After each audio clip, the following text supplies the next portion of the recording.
This is Smart Poker Study, episode 223, adding the check raise to your post-flop arsenal.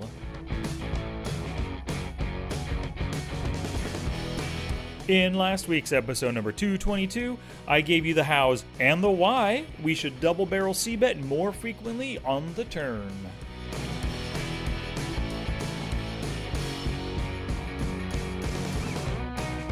It's poker study time, y'all! So thank you very much for sharing the show! Word of mouth is the number way in which we grow, so I appreciate you telling your friends, tweeting out the tweets, Facebook in the Facebooks. I appreciate it. And let's see here. Oh, if you want to make better bluff c-bets and double barrels, of course, please check out my next monthly webinar called Profitable Bluff C-Bets and Double Barrels. It's going to be next week, Tuesday, January 26th, 2019, and you can learn more by visiting smartpokerstudy.com/cbetwebinar. On that page, you're going to find out, or you're going to see a description of the webinar, and there's also a mind map preview of what I'm going to teach you in the webinar. And please use offer code PODCAST to get a discount. And I want to give a quick shout out to Brian Chansey for being my latest Patreon supporter. He just jumped aboard this train and we're hitting all the stops on our journey to poker greatness. Thank you so much for your support, Brian. If you want to be an insider just like Brian, just visit patreon.com/smartpokerstudy. There are different levels of support with different rewards attached. Just last week, I put out the Patreon reward podcast as well as the reward training video. And once again, because this is the month of post-flop, both of those were post-flop related. So if you want to support the show and get more poker goodness, go to patreon.com/smartpokerstudy. Alrighty, let's get to check raises. Now, check raises are a great way to nullify your opponent's positional advantage. And it's of course good for both getting value and for getting folds. So let's get to today's challenge. Challenge! Here's my challenge to you for this episode. Play with a check raise mindset over your next 5 sessions. You will be looking and acting upon every seemingly positive EV check raise opportunity. Pay attention to every post-flop out of position hand that you play, because that's when you have the opportunity to check raise. Maybe you're not so comfortable with check raising just yet, so this is your time to shine and get comfortable by practicing the check raise.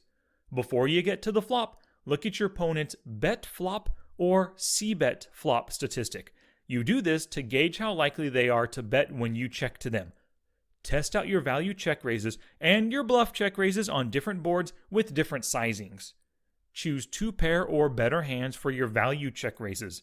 Choose drawing hands and backdoor draws for your semi-bluff check raises. Tag every hand where you check raise and every hand where you considered the check raise but did not pull the trigger. You will study all of these tagged hands in your next study session. Now it's your turn to pull the trigger and Scooby-Dooby-Doo something positive for your poker game. You better wake up. The world you live in is just a sugar-coated topping. There is another world beneath it, the real world. And if you want to survive it, you better learn to pull the trigger. Alrighty, so if you want, you can stop the podcast right now. Simply do that challenge and you'll get a ton of check raising practice in this week. And if you want the most, go to the show notes page for everything I discussed today, along with screenshots and links at www.smartpokerstudy.com/pod223. Well, it is that time. Gambate!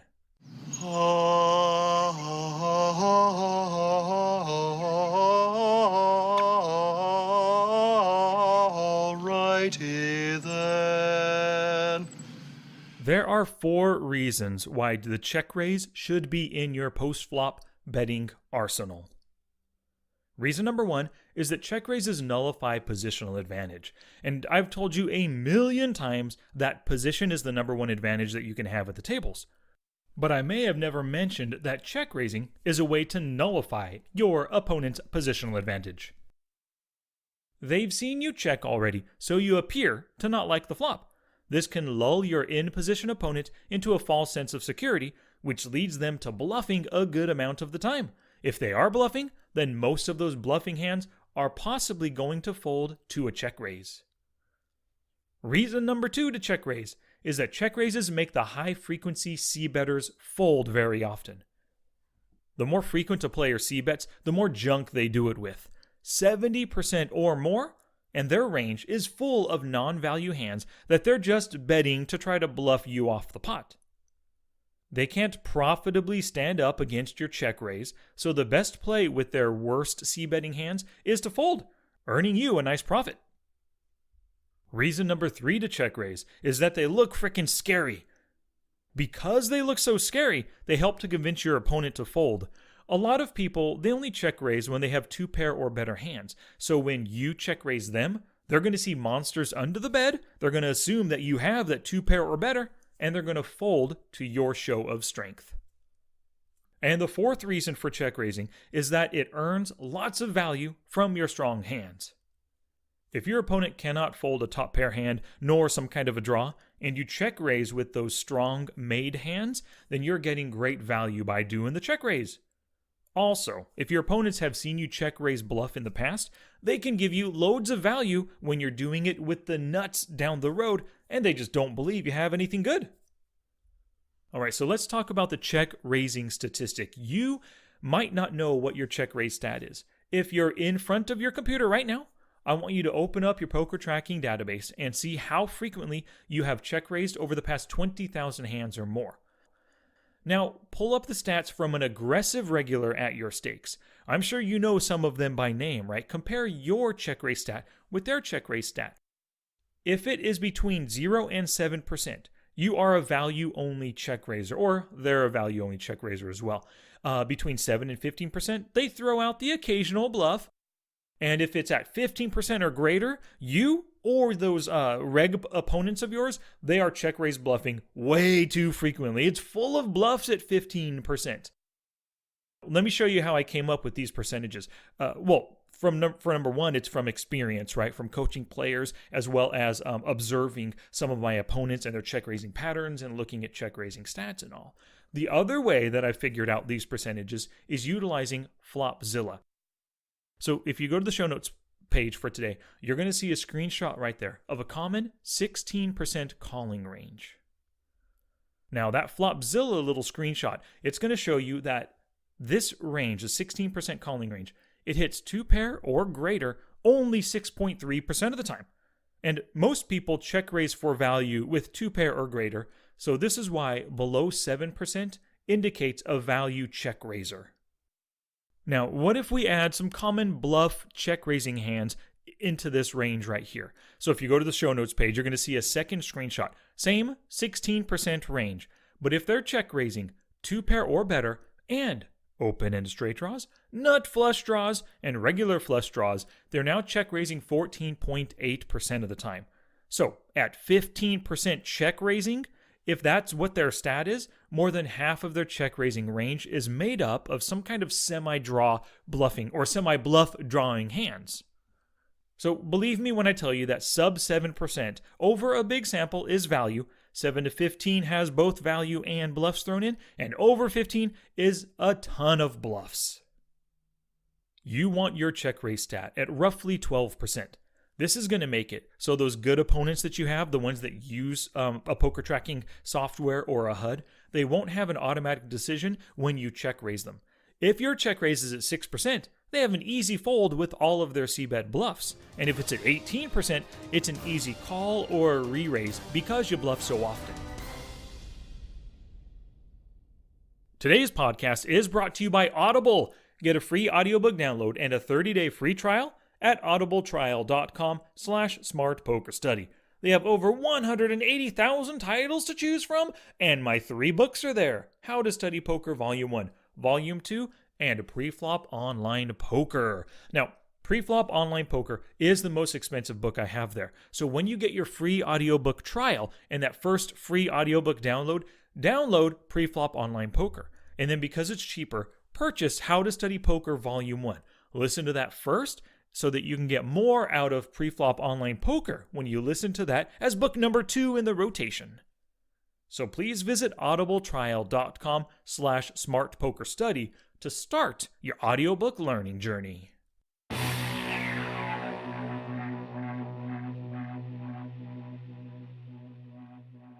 And a few shoutouts today. Robbie Franks purchased Poker Tracker 4 through my affiliate. He went to smartpokerstudy.com/pokertracker4, all one word there, and now he's using Poker Tracker 4 to learn from his own hands that he plays, to analyze his opponent's game, and he's utilizing that smart HUD that I sent him in order to exploit those opponents. So keep that up, Robbie. Speaking of the Smart HUD, Ben Moore and Orlando purchased it directly by going to smartpokerstudy.com/smarthud. Because they have my Smart HUD for Poker Tracker 4, I also sent them my a couple playlists of videos to get more out of the Smart HUD, as well as more out of Poker Tracker 4. So thank you very much, Ben and Orlando. Wow, a few more shout-outs. We have Ben Moore again. He purchased Pre-Flop Online Poker directly from me, so he got the book as well as the audiobook combined, and you can find a link to that in the show notes. And then Chris Erickson purchased all 3 of my books on Amazon: How to Study Poker Volume 1, Volume 2, and Pre-Flop Online Poker. Thank you very much, Chris and Ben, for getting my books. And lastly, I want to thank Roland Mueller for purchasing my latest webinar, Poker's Bread and Butter webinar. This is teaching him to get into the most profitable situation more frequently at the tables. If you want it for yourself, just go to the show notes page and click the same link that Roland did. Alrighty, back to class, poker people. So let's discuss making profitable check raises. Now, I'm going to break this up into value check raises and bluff check raises. And the reason why is there's a bit of a difference between the two, and value check raises are just so much easier in general to make, right? They just kind of come naturally when you flop those strong hands. When it comes to those value check raises, you want to be making them with 2-pair or better hands. You can throw in the occasional top pair hand if you feel that they can call with worse top pair or worse under pair hands. But this is an aggressive play that builds the pot. Remember, you're check raising for value, so you actually want them to call or you want them to come over the top. So you need to be reasonably sure that you are ahead of your opponent here. Before you check raise for value, ask yourself, what are they betting that they will call or re-raise to give me value? If you can name hands like overpairs, top pairs, or draws, then you want to make the value check raise. If you can't name anything that's worse than yours that can give you value, just check call instead to keep them in so that you can get value on a later street. You want to choose a size that's going to get them to call with worse hands. It's terrible when you check raise for 30 big blinds with top set and they just fold. You are better off going for somewhere between a min check raise and a 3x check raise for value. You don't want to give them too good of a price for any draws they might have, but you don't want to make it too easy for them to fold their weaker hands. Like I said before, check raising can give you crazy value for some of your strongest hands. It's like when you flop a set of 8s on the 10-8-4 board when you called the pre-flop raiser from out of position. They have a pretty strong range because they raised pre-flop, so they're most likely going to c-bet here. If you decide to check raise, if they have some of those overpairs, aces, kings, and queens, they are not going to be folding on that 10-8-4 board. You're getting crazy value with your set of 8s. And really, you have to go for maximum value whenever you flop some of those strongest hands, and check raising is a great way to do it. So value check raising is actually pretty easy to do. Things get a little dicey when you're considering the bluff check raise, though. Normally with a bluff check raise, you're going to do it with some kind of a drawing hand. Flush draws and straight draws are great for this because if you do get called, you have the opportunity to hit something strong on the turn, and that's going to allow you to get some value then. The most important thing about bluff check raising is that you want them to fold. Regardless of the strength of your hand, you are check raising as a bluff. The first thing you need to do is look for signs that they will fold to your check raise. In my c-bet pop-up in the Smart HUD, I include the stat fold c-bet to a raise. If this percentage is high, like 60% or more, that means my check raise bluff has a high likelihood of working. If they also have a c-bet stat at around 70%, that's a good sign as well. People who c-bet a lot and fold a lot to raises are the best ones to bluff check raise against. Now let's talk about the different types of bluff check raising hands. First off are the total bluffs. These hands have very little showdown equity and very little drawing equity. It's like having pocket threes on a Jack-9 deuce rainbow board or 10-8 on a Queen 5-4 board. You are betting on these hard-to-hit boards with the sole intention of getting your opponent to fold. These hands are absolutely not worthy of check calling, so your options are to check fold or check raise bluff. If you think they can fold, then you should attempt the check raise bluff. Before you choose your bluff check raise sizing, ask yourself, what sizing would I use with a strong hand, and what will they fold to? Figure out what that bet sizing is and bet at that or near that amount. If they c-bet half pot and you just min raise, they're getting great odds to call with draws and marginal showdown value hands like top pair weak kicker or second pair. You want them to fold, so it might require making a 2.5 to a 3 times check raise. This is going to require some testing on your part though, so like I said at the beginning of this episode in the challenge, this is your time to shine. This is your time to test out different sizings, different boards, and different opponents to check raise against. If you notice somebody folding frequently versus smaller check raises, take note of this so that you can save yourself money when you check raise bluff them in the future. Next up are the semi-bluff check raises. These are when you have some sort of immediate draw that can hit on the turn.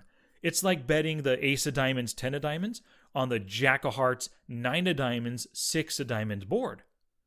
You can hit your diamond for a flush, and you've got the ace as an out for a top pair, and even an 8 or a 7 will give you a straight draw.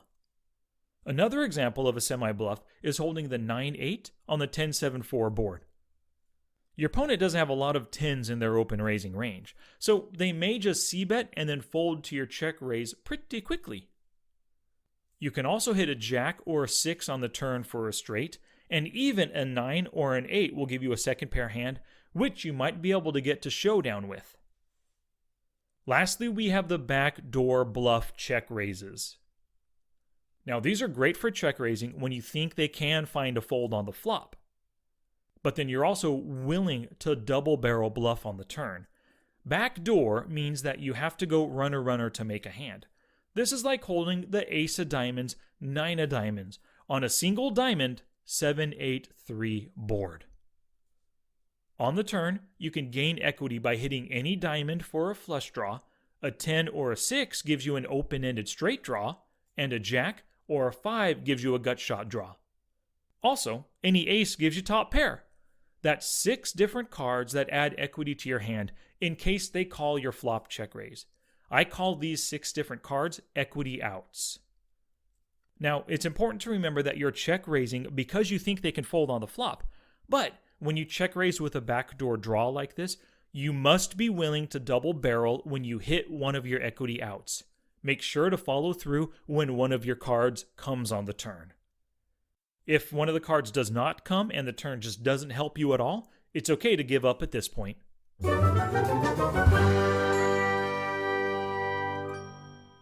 This episode isn't complete until you head to the show notes page at smartpokerstudy.com/pod223. Go there for screenshots and links to everything discussed today and to discover ways in which you can support the podcast and keep me keeping on.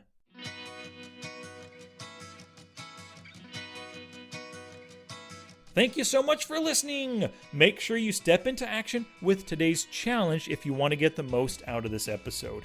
And please visit smartpokerstudy.com/cbet webinar to learn more about this month's Bluff C-betting webinar, obviously. And please use offer code PODCAST for a bit of a discount. Alrighty, poker people. In the next Strategy Friday episode number 224, I'm going to answer 3 more of your questions with some killer actions. Word of mouth is the best advertising, so thank you very much for sharing the show with other poker people. Your sharing and caring is what helps us grow. Until next time, study smart, play much, and make your next session the best one yet.